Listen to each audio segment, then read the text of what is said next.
Bienvenue dans Expertise, l'émission de tous les entrepreneurs, tous les indépendants et bien sûr de tous les audacieux. Avant le conseil de jour où il sera question de communication, nous allons nous intéresser à la franchise avec Nicolas Urtiger. Bonjour. Bonjour. Vous êtes fondateur de Senior Company, un réseau de franchise qui a été créé en 2007 et vous êtes spécialisé dans le maintien à domicile. Et Tanguy Marchand, à côté de vous, bonjour. Alors vous êtes développeur du réseau général des services. Alors plus vieux, ça a été créé en 99 avec un réseau de franchise depuis 2008. Vous l'avez compris, nous allons nous poser une question essentielle. Est-ce que l'on peut, est-ce que l'on doit entreprendre en franchise dans le secteur des services à la personne? Et ma première question, elle est pour vous, Monsieur Marchand. Est-ce une bonne idée de rejoindre un réseau de services à la personne en 2016-2017? C'est même une très bonne idée. Déjà de créer dans le secteur des services à la personne, puisqu'on est sur un marché qui va bien, qui est porteur, qui est en croissance, tout simplement puisqu'on a des évolutions socio-démographiques qui fait que la demande est forte, que ce soit sur des prestations de services de confort pour des actifs qui n'ont pas le temps ou pas l'envie de faire les choses et qui souhaitent déléguer les tâches du quotidien, ou des personnes âgées ou en situation de handicap qui là ont du temps mais qui n'ont plus les capacités physiques pour faire les choses et qui ont besoin de faire appel à un prestataire externe pour assurer les tâches du quotidien et leur permettre de bien vieillir à domicile. Donc on rentre dans une période où selon les prévisions de l'INSEE jusqu'en 2030 on aura 2 fois plus de personnes âgées dépendantes qu'à l'heure actuelle. Donc on est vraiment sur un marché porteur et d'autant plus sur la dépendance. Et je pense que Nicolas de Senior Company pourra le confirmer. Donc un marché porteur, mais qu'apporte la franchise si on veut créer une activité dans les services à la personne? Alors pour rebondir sur ce que vient de dire Tanguy, le marché est extrêmement porteur et notamment le maintien à domicile sur lequel est spécialisé Senior Company. Et puis il y a aussi la dimension utilité sociale qui est importante. C'est la motivation première de nos franchisés. La motivation secondaire relève plus du modèle économique et des courbes démographiques et des perspectives de développement du marché évidemment. Ce qu'apporte un réseau, la réglementation sur notre marché est extrêmement lourde et tend à se complexifier. Nous, on y est plutôt favorable puisque ça valorise les métiers et ça professionnalise le secteur, mais on apporte un cadre administratif. Aujourd'hui, se lancer seul en tant qu'indépendant sur le maintien à domicile ou les services à la personne, c'est quasiment mission impossible. C'était encore possible il y a 10 ans quand j'ai créé Senior Company, mais aujourd'hui, je pense que c'est vraiment quasiment mission impossible. Et puis, on est sur un métier où c'est une activité de volume. Les marges unitaires sont relativement faibles, donc il faut faire du volume et surtout, il faut centraliser les fonctions support.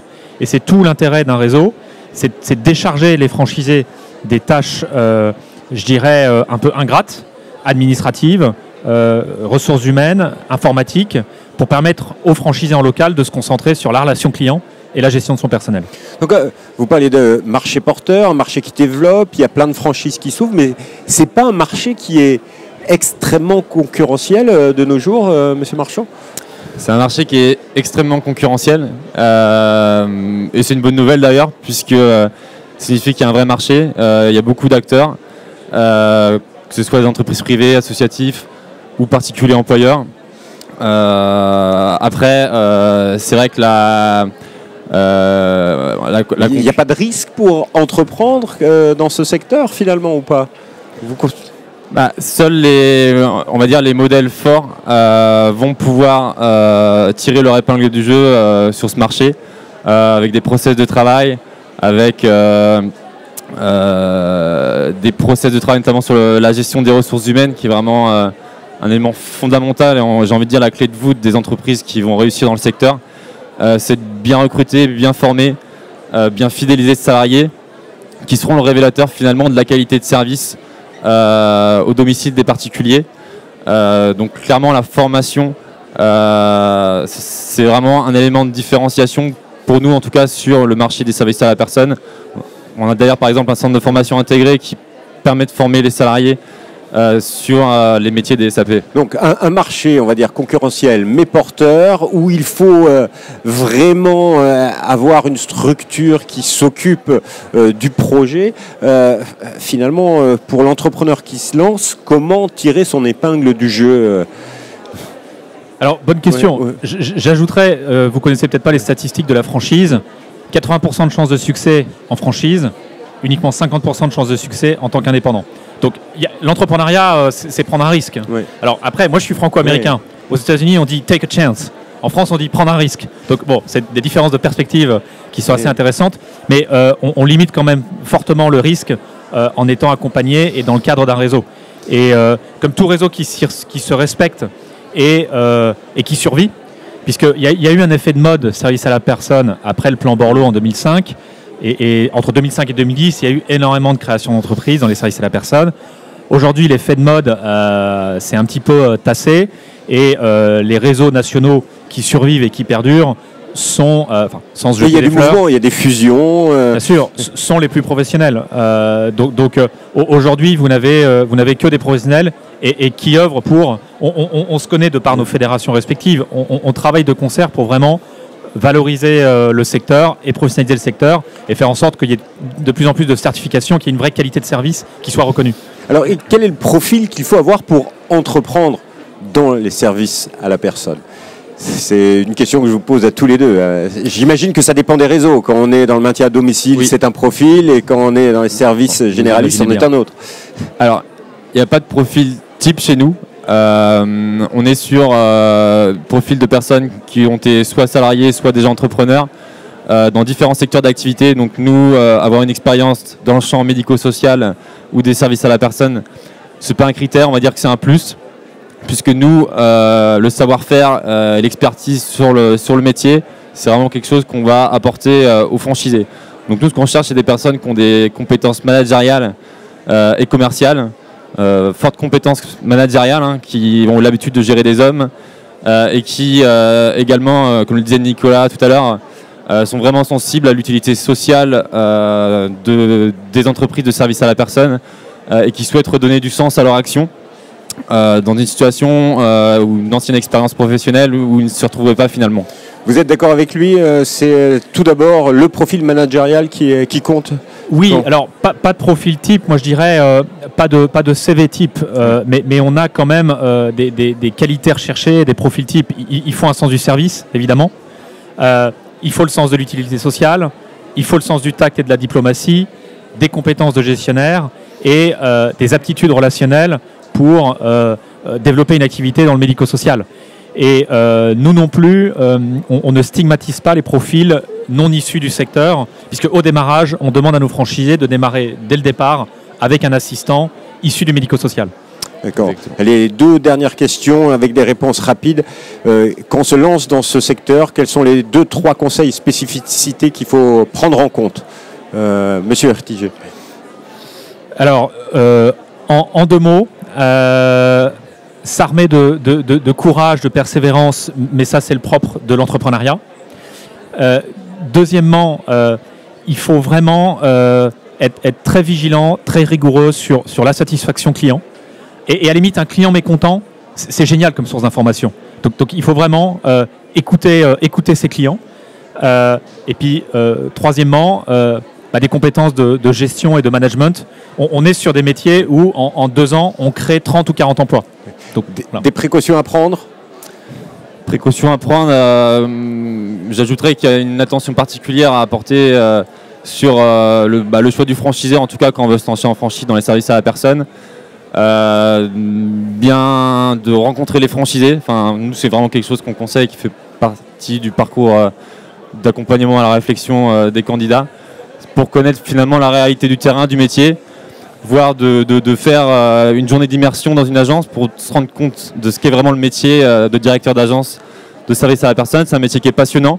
Voilà. Après, il y a des gens qui peut-être sont un peu éloignés de la réalité du métier et qui finalement se rendent compte que c'est pas quelque chose qui est fait pour eux. Mais en tout cas, c'est vraiment important de rencontrer des franchisés. Merci beaucoup pour vos conseils. Vous restez en plateau, mais tout de suite, c'est la rubrique Zoom et un journaliste va nous parler de communication. Merci.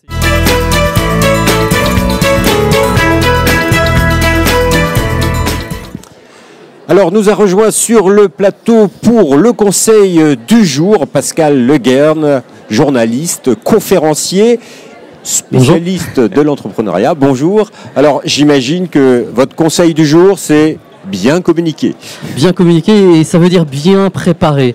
Et je vois dans les petites entreprises, mais aussi dans les grandes entreprises, qu'on néglige la forme et on se concentre sur le fond. Il y a des entreprises, des multinationales parfois, qui font des dossiers énormes de plusieurs centaines de pages, qui passent des mois à travailler sur ces dossiers pour avoir des marchés publics, par exemple, et qui ont un oral d'1 heure face à une municipalité, par exemple, et qui perdent par manque de préparation de cet oral. Donc mon conseil principal, c'est ne surtout pas négliger la forme. On dit que la forme, c'est 93% du message qu'on reçoit de l'autre. 7% de fond, 38 vocales, 55 visuels, 93% de paralangage. Énorme. Qu'est-ce que c'est que le paralangage? Eh bien, le paralangage, c'est justement la gestuelle, l'attitude, la posture, le regard, le sourire. Et tout ça, évidemment, parle directement à l'inconscient.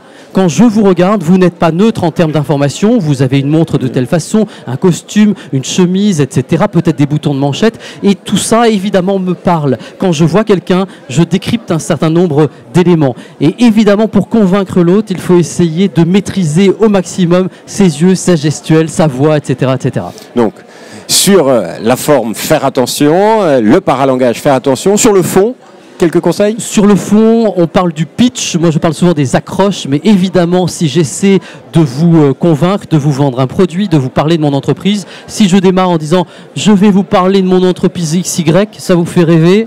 Non, vous avez raison. En revanche, si j'accroche, une accroche, c'est quoi? C'est par exemple un chiffre fort qui va m'interpeller.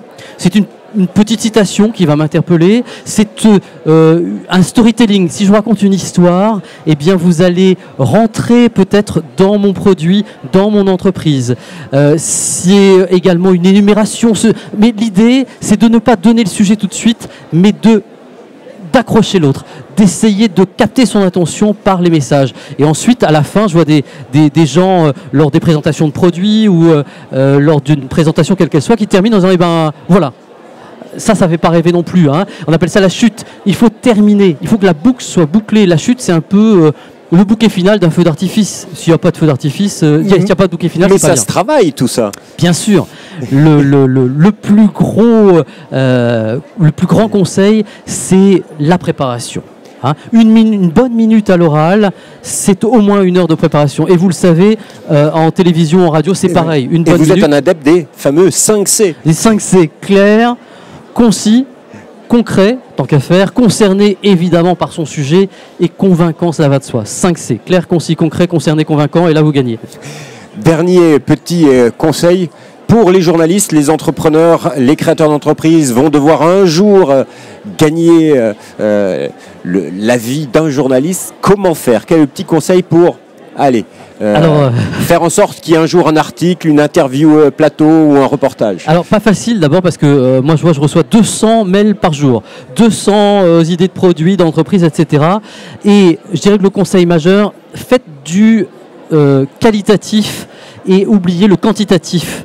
Sur les 200 mails que je reçois par jour, j'ai un mail qui m'intéresse. Un mail où la personne s'est dit « Ok, il fait tel sujet, il s'intéresse à tel domaine, donc je vais essayer de le séduire en lui parlant de telle chose. » Si la personne s'est renseignée sur ce qu'on appelle mes sphères de proximité, c'est-à-dire ce qui m'intéresse moi, pas elle, moi, journaliste, elle a des chances peut-être de me séduire. Donc faites du qualitatif. Merci beaucoup Pascal Le Guern. Vous êtes l'auteur de différents livres que l'on peut trouver dans les librairies. Quant à nous, on se retrouve bientôt pour une nouvelle émission que vous pouvez retrouver bien sûr sur la chaîne YouTube du Salon, un Salon SME TV bien sûr, sur la chaîne Demain, sur demain.fr. Au revoir.